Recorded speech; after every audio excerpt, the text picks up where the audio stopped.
রহমানির রহিম। আসসালামু আলাইকুম। সবাইকে স্বাগত জানাচ্ছি নতুন আরো একটি রেসিপি দেখার জন্য। আজকে আমি বিকেলের নাস্তা কিভাবে ঝটপট চায়ের সাথে খাওয়ার জন্য একটি পিঠা বানিয়ে দেখাচ্ছি ডিম আর সুজি দিয়ে। এই পিঠাটা খুবই সহজ। এটা মোটামুটি সবাই জানে, যারা জানে না আমি তাদের জন্যই বানাচ্ছি। যারা একদম রান্নাতে নতুন তাদের জন্যই করছি।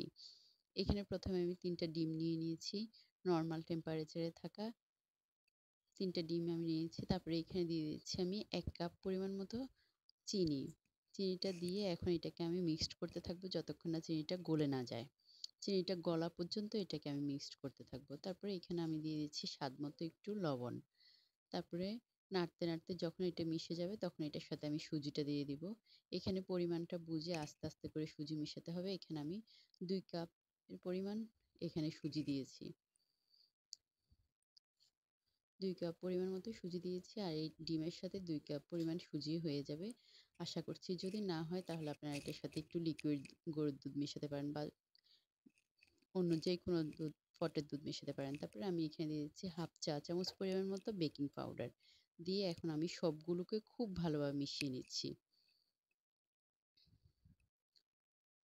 তারপরে এখানে আমি একটু তেল দিয়ে দিব, একটু সয়াবিন তেল এটার সাথে আমি দিয়ে দিব। তারপরে মাখামাখি হয়ে গেলে এটাকে আমি ৫ থেকে ১০ মিনিট পরে এটাকে আরেকবার নেড়ে চেড়ে নিব। তারপরে একটি ফ্রাই প্যান ব্যাগে ঢুকিয়ে আমি এটাকে তারপরে ভেজে নিব। একটি ফ্রাই প্যান ব্যাগ বা যেকোনো একটা পলি ব্যাগের মধ্যে দিয়ে আপনারা এটা করতে পারেন। একটু তেল দিলে এটা মিক্সচারটা ভালো হয় অনেক, এজন্য একটু তেল দেওয়ার চেষ্টা করবেন। তারপর এটাকে আমি চুলায় একটি হাঁড়ি বসিয়ে তেল দিয়েছি। তেলটা পর্যাপ্ত তেল দিয়েছি যাতে ডুবো তেলে এটা ভাজা হয়।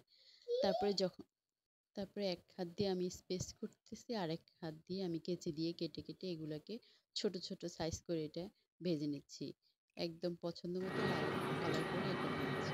তারপরে যখন এটা খুবই মজা হয়েছে এবং খুবই কুড়মুড়ে হয়েছে। আপনারা অবশ্যই বাড়িতে একবার করে খাবেন।